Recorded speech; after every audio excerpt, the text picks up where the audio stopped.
Hello, people of YouTube. Hello, silver stackers. Hello, coin roll hunters. Welcome to my little corner of the internet. This is Michael from Penny Haven, and first off, if you haven't yet, please hit that subscribe button, then give it a like, then come back over here and hit that bell icon so you know when my new videos come out. All right, so once again, get out there and vote, everyone. This is yet another local coin shop pickup video. And once again, did not let me down. Got some really cool stuff to share with you this week. Oh, so many. That's the thing. This was a volume buy, but I still got some really cool pieces. It's really cool. So, I've got so many cool things to show you. I need to get right into it. So here we go. So I'm kind of going back and forth between if I want to be on camera and kind of, hold the coins up and then I end up doing cutaway shots anywhere, if I want to try this some more. So we're going to experiment with this. I've got a lot of coins, so I better get going. This was a penny heavy week, and boy did I luck out. So let's start off first, Canadian small cents, 1953. And this is a young head, and the 1953 has two varieties, a shoulder fold and a non-shoulder fold. I did not figure this one out yet. So, yeah, I have a little question mark there. Let's go back and figure that out.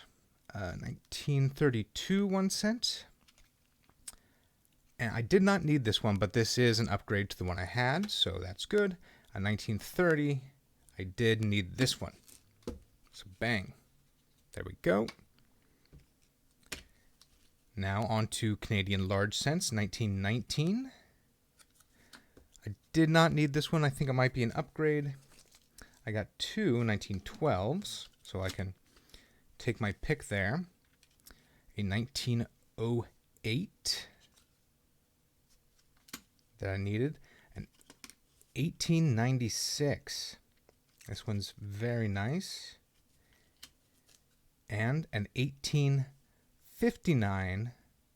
It's been cleaned, but so I got it for 25 cents. It even says UK on here. This is a Canadian. It says UK and Canada. This is my oldest Canadian large cent now, 1859. Got it for a quarter. That's going to look nice. Hope I'm not going too fast. I'm just excited. I've got a lot to show you. Like I said, it's penny heavy.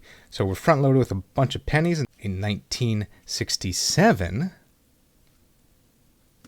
large cent. This is a very nice 1965, which I did not have one. Got this shiny piece for a quarter. Got so many of these at great prices. Couldn't stop grabbing them. There were so many. A 1938. There were only one or two of these that I actually didn't need, and I still have to check to see if they're upgrades. So amazing, just random grabs ended up working out for me.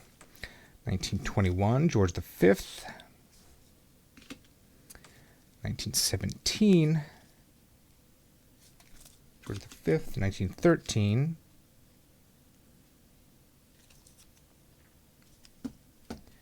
Got really lucky with these. And finally, this one for 50 cents in 1892, 1 penny that I definitely needed. So another stack of scores with the pennies. Now, on to some other things. Got 3 more stacks to go. And I always just try to grab 1 or 2 things that I don't know much about that I just think look cool. This is 1986, 10. This is Argort. I thought it was Agarot. I'm not sure. It's an Israeli coin. The denomination is shekel. It says aluminum bronze. Just caught my eye. The gunk on here kind of makes the lettering pop, so caught my eye. Next, this is a British West African half cent. There it is, 1/2 penny. British West Africa. This is an Edward VIII. So that's kind of cool. 1936. And this, it's got some gunk on it, but in fine condition, this coin is $2.50. So paid a quarter for it. Call that a deal. And I did do more price research than I normally do this week. I know a lot of people are interested in that, so I've got some more of that information coming. Now, this one was interesting. This is an 1874 Germany 10 Fennig. There's the eagle on the reverse, and you can make out the mint mark. It's a G. Karlsruhe, which is the capital of Baden. I apologize to people watching from Germany if I'm butchering that, but I looked this up and I was blown away by the price. I, found the mint mark, the G, and then I scrolled up and looked, and the price was like, for fine condition, $25. And then I went and I did some more research to find out where the mint was. I went back to double check, and I looked at the wrong year, the 1873, which was the first year issue of this design. That is worth $25 in fine condition. This is worth $1 in good condition. So,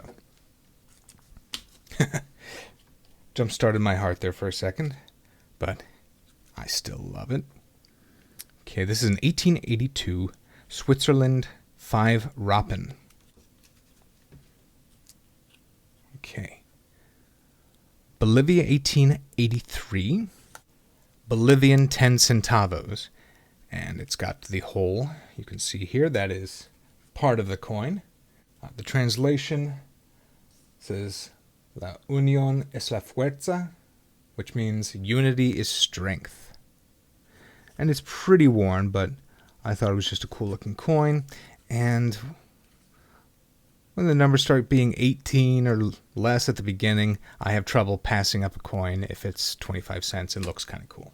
Something I do whenever I'm flipping through coins at the coin shop out of their big bin of world coins in flips, I will have a definite pile. I toss stuff that I'm definitely buying over there. I'll make a stack of maybe higher dollar stuff that I'm going to consider at the end. Then sometimes I'll make a stack of stuff that I'm not sure if it's silver or not.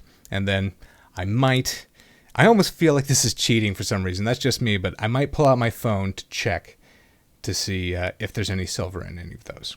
And I know that's not cheating. It's just a weird little hang-up that I have where I want to have enough information to go in there without my phone and make educated buys. But these are countries I don't normally collect, so I ended up using the phone.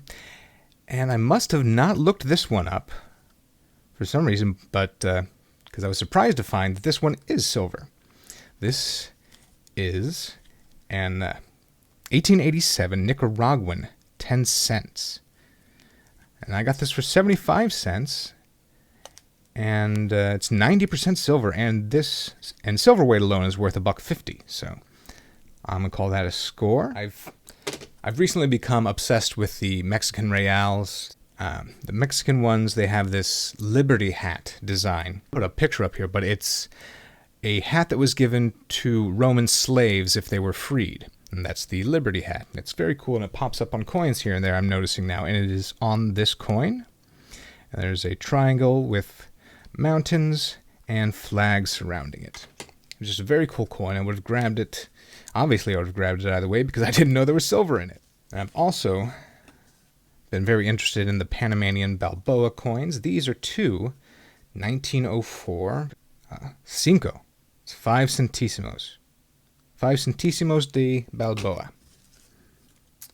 These I got for $1 a piece. In silver weight, they're worth $1.69. So cool. And I'm just going to add them to my little stack with the Balboa on the front. Now, by this point, we're going to get down to the really, really good stuff. This first one definitely being that case. It's stamped 1708. I saw Queen Victoria on there, so that's not possible. Okay, so this is an 1873. Now, it's not in great condition, but it's not slick. You can read all the letters. You can see Britannia. You can see the date very clearly. no matter what, I'm happy with this coin at $1. And then on to the next one, an 1841 1 penny. And this one is very interesting. This is the first year of this design, and there were multiple versions of the first year, and this is the one that has a colon after reg. This is the higher value one of the year. I paid $1 for this. And NGC's website is saying in good condition. This is a $20 coin. This is definitely in good condition. It's in pretty nice condition, especially for its age. So I'm going to call that a big score right there. I had an even better day at the coin shop than I realized. So that's always fun to get things home and do more research. Now this is a beauty. This I have a very small collection of Canadian bank tokens. I do not have this one, so I was super happy to find this. It's an 1857 Bank of Upper Canada 1 penny bank token. This side's got an anchor and a sword. This side, someone was just, I was mentioning how my son loves the reverse of the Mexican coins, the eagle with the snake in its beak. And someone suggested that I get him a coin with St. George slaying the dragon, which is this design right here. And that's also a very familiar design because it is on the reverse of the golden sovereign. It's a very cool image. And this is going to have a place of pride in my Canadian token collection, which is still very small.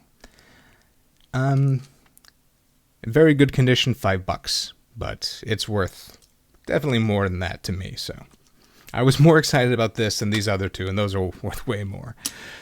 Just goes to show what I know. All right, this is another instance of me coming across a coin that I did not have before and then suddenly finding them everywhere. In that large eBay purchase that I made, I had one Canadian Victorian 5-cent piece, and that was silver, which is called a fish scale. And then I came across a glut of them. So they were like $1 a piece. I think I paid $1.50 for one of them. So I'm super stoked to get all these.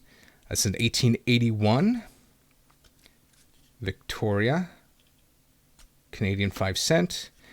These are sterling silver.